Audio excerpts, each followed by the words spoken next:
کون کون سے صحابہ تھے؟ اور صحابہ کے علاوہ بھی کچھ لوگ تھے جنہوں نے اپنی جان ہتھیلی پر رکھ کر سیدنا عثمان رضی اللہ عنہ کی حفاظت کی کوشش کی، لیکن وہ تو ہوا ایسے نا کہ ان ظالموں نے پیچھے سے آ کر دیوار پھلانگ کر انہیں شہید کر دیا۔ دروازے کی طرف سے نہیں آئے، کیونکہ اس طرف سے تو مکمل انہوں نے حفاظت کا پورا انتظام کیا ہوا تھا، لیکن وہ ظالم اچانک پیچھے سے آ گئے، پتہ نہیں چلا اور حملہ کر دیا۔ پھر بھی صحابہ کرام بچاتے ہوئے خون میں لت پت ہو گئے تھے۔ آپ حیران ہوں گے کون تھے وہ صحابہ کرام؟ یہ ہے الاستیعاب امام ابن عبد البر رحمۃ اللہ علیہ کی، اور اسی طرح المطالب العالیہ ہے حافظ ابن حجر رحمہ اللہ تعالیٰ کی، اور اس کا نمبر ہے 4392، سند صحیح ہے، اس کی بھی سند صحیح ہے۔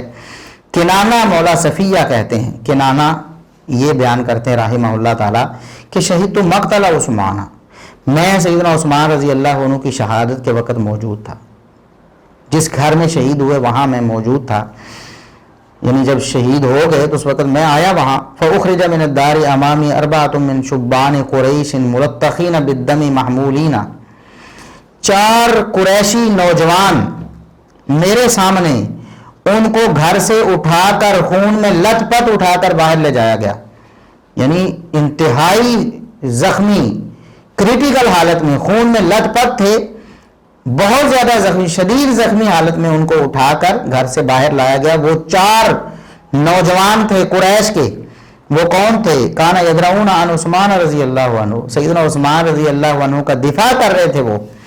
وہ تھے کون؟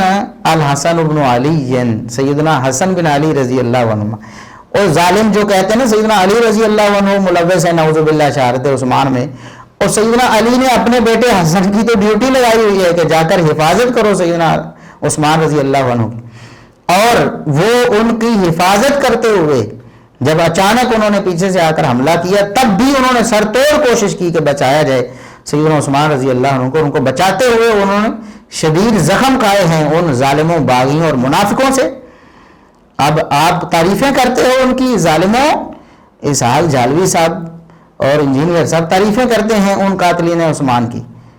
جھالوی صاحب کہتے تھے نا کہ ان بیچاروں سے اتنی غلطی ہوگی تو انہوں نے سارے کارنامے ان کے آپ نے بلا دیے۔ اور برا کئی جاندے دے کم بختوں انہوں نے بھی سنو غریباں دا کہ قتل ہو گیا انہوں نے بیوقوفاں کو چند، تو انہوں نے سارا کارنامہ مٹ گیا۔ لعنت ایسے کارناموں پہ۔ سیدنا حسن بن علی رضی اللہ عنہما وہ بھی وہاں موجود تھے، ان کو بھی زخمی کیا ان بدبختوں نے۔ تمہیں شرم نہیں آتی؟ اہل بیت کا نام لیتے ہو، جھوٹے دعوے دار ہو۔ اہل بیت کو جنہوں نے خون میں لت پت کیا انہیں تم کہتے ہو کہ بڑے نیک آدمی تھے، ان کے ارادے بڑے اچھے تھے، ان کے بڑے کارنامے تھے۔